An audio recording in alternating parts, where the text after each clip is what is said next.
အခု2026ခုနှစ်မှာမြန်မာနိုင်ငံရေးအခြေအနေကအရှုပ်ထွေးဆုံးအဆင့်တစ်ဆင့်ကိုရောက်နေရဆိုတာပြည်သူလူထုအားလုံးသိကြပြီးဖြစ်ပါတယ်။ဒီလိုအချိန်မျိုးမှာအရှိတောင်အာရှနိုင်ငံများအသင်းလို့ခေါ်တဲ့အာဆီယံနဲ့တရုတ်နိုင်ငံတို့ကမြန်မာနိုင်ငံရေးအင်အားစုတွေကိုဆွေးနွေးရေးလမ်းကြောင်းပေါ်တွန်းနေဖို့ကြိုးစားနေကြပါတယ်။အဲ့လိုအခြေအနေဟာမြန်မာနိုင်ငံရေးပေါ်ဘလို့အကျိုးသက်ရောက်မှုတွေဖြစ်လာနိုင်တယ်လဲဆိုတော့အခုသုံးသပ်တင်ပြမှာပါ။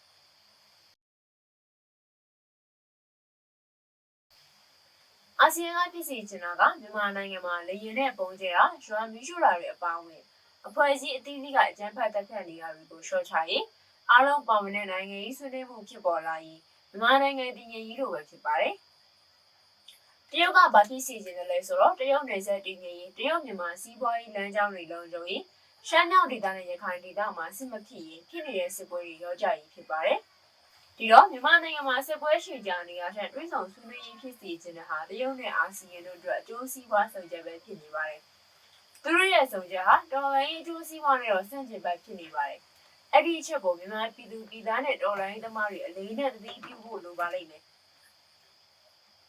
တော်လှန်ရေးအတွက်အရေးကြီးဆုံးလိုအပ်ချက်ကစစ်အာဏာရှင်စနစ်ကိုအမြင့်ထက်ရေးပါ။စစ်အာဏာရှင်စနစ်ကိုအမြင့်ထက်ဖို့ဆိုရင်ဆွေးနွေးရေးလမ်းကြောင်းတွေမရနိုင်ပါဘူး။လက်နက်ကင်တော်လှန်ရေးလမ်းကြောင်းနဲ့သာရနိုင်ပါတယ်။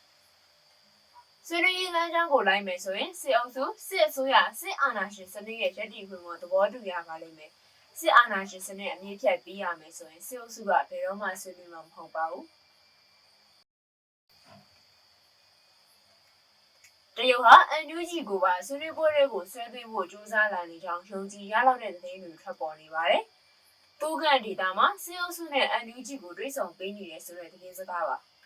တရုတ်ရဲ့အဲ့ဒီလောက်ရကိုတော်လှန်ရေးဘက်ကလည်းစိုးရိမ်ပူပန်ကြပါတယ်။စစ်အုပ်စုဘက်ကလည်းစိုးရိမ်ပူပန်နေကြပါတယ်။တော်လှန်ရေးဘက်ကဘာကိုစိုးရိမ်ပူပန်တယ်လဲဆိုတော့လက်နက်ကင်တော်လှန်ရေးကိုအလျှော့ပေးပြီး NUG နဲ့စစ်ကောင်စီစိတ်ဆက်လိုက်မှာကိုစိုးရိမ်တာပါ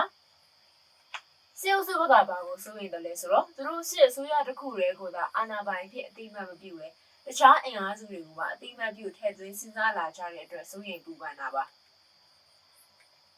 အာဏာအားလုံးကိုတဦးတည်းမောင်ပိုင်စီချုပ်ကန်ရေးဆိုတဲ့စစ်အုပ်စုရဲ့အဆုံးစွန်ရည်မှန်းချက်ကိုထိပါလာတဲ့သဘောဖြစ်တဲ့အတွက်စစ်အုပ်စုကလည်းစိုးရိမ်ပါတယ်။ဒါပေမဲ့တရုတ်ရဲ့ရည်ရွယ်ချက်ထဲမှာဒီမိုကရေစီတို့လူ့အခွင့်အရေးတို့တရားမျှတမှုတို့ကိုထည့်မစဉ်းစားပဲစစ်ပွဲရရင်ပြီးရောဆိုတဲ့သဘောကအကြီးအဖြစ်တဲ့အတွက်တော်လှန်ရေးဘက်တော်သားတွေအနေနဲ့ပိုစိုးရိမ်ရပါတယ်။အာဆီယံဟာ9နှစ်လုံးမှာအောင်မြင်မှုမရတဲ့သူတို့ရဲ့ပုံသဘောတူညီချက်9ရပ်ကိုတနည်းတစ်ပုံအသက်သွင်းဖို့ကြိုးစားလာပါတယ်။စစ်အုပ်စုဟာအာဆီယံပုံသဘောတူညီချက်9ရပ်ကိုလိုက်နာအကောင့်ထဲပေါ်ဖို့ရည်ဆိုင်ခဲ့တဲ့အတွက်ပြီးခဲ့တဲ့9နှစ်လုံးမှာမအားလာစစ်အုပ်စုကိုတိုးမဲ့လို့သဘောထားပြီးဖယ်ကျင်ထားခဲ့ပါတယ်။မအားလာစစ်အုပ်စုဟာအပေခံပုံကအကြောင်းရောက်ခဲ့ပါတယ်။အခုတော့အာဆီယံကတမျိုးတမီစဉ်းစားလာပါတယ်။သူတို့ကိုအပေခံဖြစ်ဖယ်ရတာဟာလွတ်လွတ်လပ်လပ်ကြီးသူလုပ်ချင်အောင်လုပ်ခွင့်ပေးထားသလိုဖြစ်နေတယ်။စစ်အုပ်စုကလည်းပျော်ပျော်ကြီးမိုက်နေတယ်။အဲဒီတော့လုံးလုံးလွတ်ထားတာနဲ့ဆိုင်ထိတွေ့ဆက်ဆံဖိအားပေးတဲ့နည်းကိုပြောင်းသုံးမယ်လို့စဉ်းစားလာပါတယ်။အဲ့လိုစဉ်းစားပြီးထိတွေ့ဆက်သွယ်လာပါတယ်။ဒါပေမဲ့ဆက်သွယ်လာပြီဆိုတာတစုံတရာအတိမတ်ပြုသလိုတဘောတော့တက်ရောက်ပြန်ပါတယ်။အဲ့လိုအတိမတ်ပြုလိုက်တဲ့သဘောတက်ရောက်သွားမှာကိုတော်လိုင်းအင်အားစုတွေဘက်ကစိုးရိမ်ပူပန်ပါတယ်။အမျိုးသားဒီမိုကရေစီအဖွဲ့ချုပ်ရဲ့လေးမြဆောင်2026ထုတ်ပြန်ချက်ရဲ့အပိုင်9မှာအဲ့ဒီစိုးရိမ်ပူပန်မှုကိုအတိအလင်းထုတ်ဖော်ပြောဆိုထားတာကိုတွေ့ရပါတယ်။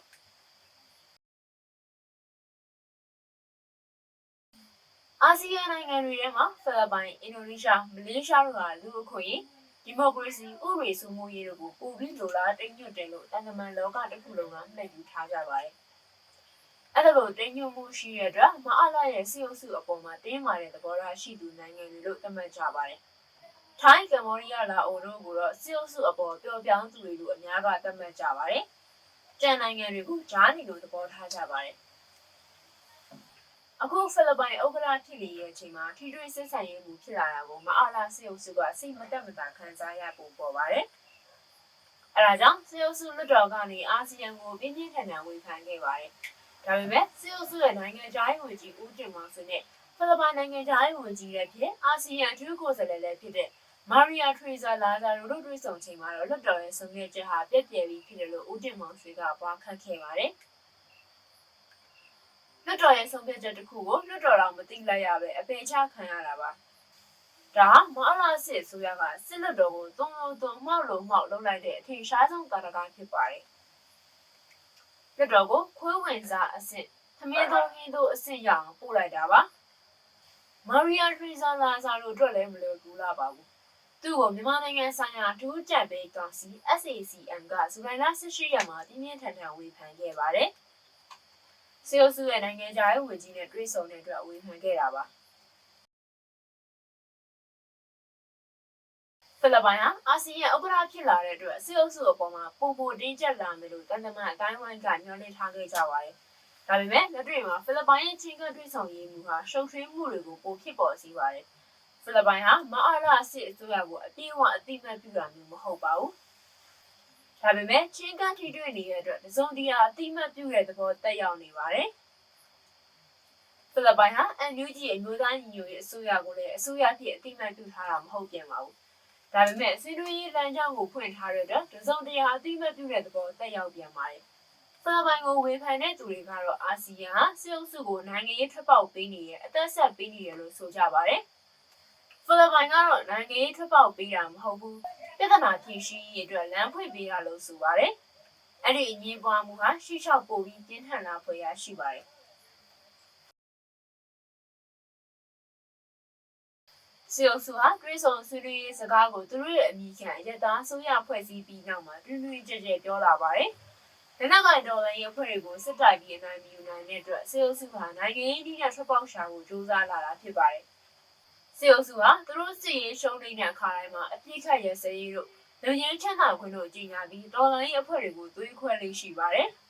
အတိတ်သမိုင်းမှာဗမာပြည်ကွန်မြူနစ်ပါတီပြည်သူ့ရဲဘော်တော်လှန်သောဗမာတပ်မတော်စတဲ့အဖွဲ့အစည်းတွေကိုအပြည့်ရရေးဆွေးနွေးရေးဖိတ်ကြားပြီးသွေးခွဲချေမှုန်းမှုကြိုးစားခဲ့ကြပူပါတယ်။အခုလည်းအလားတူလုံးရမျိုးကိုနိုင်ငံရေးထွက်ပေါက်အဖြစ်စေအုပ်စုကရှာဖွေလာပါတယ်။ရှမ်းမြောက်ရခိုင်ကချင်ချင်းပြည်နယ်ဒေသတွေမှာစေအုပ်စုအနေနဲ့နယ်မြေထိန်းချုပ်မှုတွေပြီးခဲ့တဲ့9နှစ်အတွင်းမှာအများအပြားဆုံးရှုံးခဲ့ပါတယ်။စီအေးရရှုံးခဲ့တဲ့အဲ့ဒီရှုံးတွေကိုစေအုပ်စုကနိုင်ငံရေးနည်းနဲ့ပြန်ရယူဖို့ကြိုးစားလာတာဖြစ်ပါတယ်။အထူးသဖြင့်တော့တော်လှန်ရေးအဖွဲ့တွေကိုသွေးခွဲဖို့ကြိုးစားပါတယ်။အာဆီယံနဲ့တရုတ်တို့ရဲ့ဆွေးနွေးရေးလမ်းကြောင်းကိုအခွင့်အရေးဖြစ်စေအုပ်စုကအသုံးချဖို့ကြိုးစားနေပါတယ်။တရုတ်ဟာဒီမိုကရေစီတို့လူ့အခွင့်အရေးတို့တရားမျှတမှုတို့ကိုလည်းထည့်မစဉ်းစားပါဘူး။တရုတ်ကျိုးစီးပွားကိုပဲအဓိကစဉ်းစားပါတယ်။အဲ့ဒီတရုတ်ကျိုးစီးပွားဆိုတာတွေကတော့တရုတ်မြန်မာနယ်စပ်လုံခြုံရေးရေနံနဲ့တံငွေပိုက်လိုင်းတွေ Belt and Road စီမံကိန်းတွေဝမိုင်းလာကူးကန်ပလောင်အပါအဝင်ရှမ်းမြောက်ဒေသတည်ငြိမ်ရေးလိုပဲဖြစ်ပါတယ်။တရုတ်ဟာစေအုပ်စုကူးကန်မိုင်းလာပလောင်တို့ကိုစိုးမိုးချုပ်ကိုင်နိုင်တယ်လို့ကျန်တဲ့တိုင်းဒေသ EAO တွေကိုလည်းဆက်သွယ်နိုင်တဲ့နိုင်ငံကြီးဖြစ်နေပါတယ်။တရုတ်ကတော်လှန်ရေးအဖွဲ့တွေနဲ့စေအုပ်စုကိုတွဲဆုံဆွေးနွေးဖို့ချောင်းဝင်လာပြီဆိုရင်အဲ့ဒီဆွေးနွေးပွဲတွေကနေဘယ်သူမှအပြတ်အသတ်အနိုင်ရတာမျိုးဖြစ်စေချင်မှာမဟုတ်ပါဘူး။စစ်ပွဲတွေရပ်ပြီးအာဏာခွဲဝေယူဖို့ဖိအားပေးရမျိုးကိုတရုတ်ကအကျိုးစားမှာပါ။ဒါပေမဲ့တရုတ်ဖြစ်စေချင်တိုင်းဖြစ်လို့မရတာတော့အများကြီးရှိပါတယ်။စစ်အုပ်စုကိုတရုတ်ကဖိအားပေးလို့ရနိုင်ပါတယ်။ကိုးကန်မိုင်းလာပလောင်တို့ကိုတရုတ်ကဖိအားပေးလို့ရနိုင်ပါတယ်။ NUG ကိုတရုတ်ကတစုံတရာဖိအားပေးလို့ရနိုင်ပါတယ်။ဒါပေမဲ့အောက်ခြေကတော်လှန်ရေးတပ်ဖွဲ့တွေအားလုံးကိုတော့တရုတ်ကဖိအားပေးလို့မရနိုင်ပါဘူး။လက်နက်ကိုင်တော်လှန်ရေးကိုရပ်ဖို့ပြောလာရင် NUG ကပြောရင်တော့မှအောက်ခြေတော်လှန်ရေးသမားတွေကလက်ခံချမှာမဟုတ်ပါဘူး။တရုတ်ဟာ NUG ကိုသာပြောရင်ပြောလို့ရမယ်။အောက်ခြေတော်လှန်ရေးသမားတွေကိုတော့ပြောလို့မရနိုင်ပါဘူး။အမေရိကန်နဲ့အနောက်နိုင်ငံတွေဟာဒီမိုကရေစီလူ့အခွင့်အရေးတရားမျှတမှုရှုထောင့်ကနေချင်းကပ်လေးရှိပါတယ်။အဲဒါကြောင့်စစ်ကောင်းဆောင်တွေကိုအရေးယူပိတ်ဆိုတာလက်နက်ရောင်းဝယ်မှုကိုကန့်သတ်တားမြစ်တာနဲ့အရက်သားအဖွဲ့တွေကိုကူညီထောက်ပံ့တာတွေလုပ်နိုင်ပါတယ်။ဒါပေမဲ့အမေရိကန်နဲ့ဥရောပနိုင်ငံတွေကယူကရိန်းအရေး၊အီရန်အရေးအရှေ့အလယ်ပိုင်းအရေးတွေနဲ့ကြားများနေတဲ့အတွက်မြန်မာအရေးမှာသိအာရုံမဆိုင်နိုင်ပါဘူး။ဒါကြောင့်မြန်မာအရေးမှာတရုတ်နဲ့အာဆီယံရဲ့တီးသန့်ကစားကွင်းတစ်ဖွဲ့ဖြစ်နေတာဟာအခု2026ခုနှစ်ထိပါပဲ။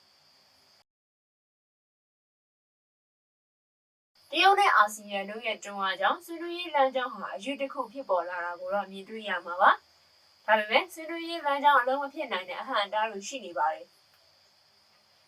အဲ့ဒါတွေကတော့ NUG အမျိုးသားညီညွတ်ရေးအစိုးရ EAO တွေအပါအဝင်ပြည်သူလူထုကြီးတရက်လုံးကမအားရစစ်အစိုးရကို အစိုးရဖြင့်တိမှတ်မပြုတဲ့အချက်ကအလုံးကြီးကြီးတဲ့အဟန့်တားကြီးပဲဖြစ်ပါတယ်စစ်အစိုးရလို့သုံးတာကိုတော့တချို့ကမကြိုက်ပါဘူး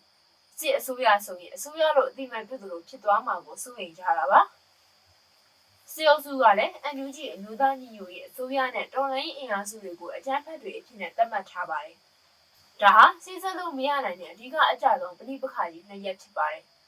တိုင်းသားလက်နက်ကိုင်အဖွဲ့အသီးသီးရဲ့ကိုယ်ပိုင်ယူမှန်းချက်တွေမတူညီကြပါဘူးဒါဟာလည်းစစ်ဆက်ဆွေးနွေးဖို့ခက်ခဲတဲ့အချက်ပါတိုင်းသားအဖွဲ့တွေအားလုံးကိုစားဆွေးနွေးမဲ့တပ်ပေါင်းစုတစ်ခုလည်းရှိနေပါဘူးအရေးကြီးဆုံးအချက်ကတော့အသက်ပေးထားရတဲ့တော်လှန်ရေးသမားတွေရဲ့မိသားစုတွေနိုင်ငံရေးသမားတွေရဲ့မိသားစုတွေကစစ်အုပ်စုကိုကြည်အေးလက်ခံနိုင်ဖို့ရအလုံးခက်ခဲနေပါပြီစစ်အုပ်စုရဲ့ရက်စက်ကြမ်းကြုတ်မှုတွေကတမိုင်းတစ်လျှောက်မှာမရှိခဲ့ဘူးတဲ့အတိုင်းအတာထိရောက်သွားခဲ့ပြီဖြစ်တဲ့အတွက်အဲ့ဒီအမှုတွေကိုမေ့လျော့ကြည်အေးပြီးစစ်အာဏာရှင်တွေနဲ့တမိုးတဲ့အောက်မှာအတူတူနေဖို့အလုံးခက်ခဲနေပါပြီဒီအချက်ဟာတရုတ်နဲ့အာဆီယံတို့ဦးဆောင်တဲ့ဆွေးနွေးရေးလမ်းကြောင်းကိုဟန့်တားမဲ့အကြီးဆုံးအချက်ဖြစ်တယ်လို့ဆိုကြပါတယ်။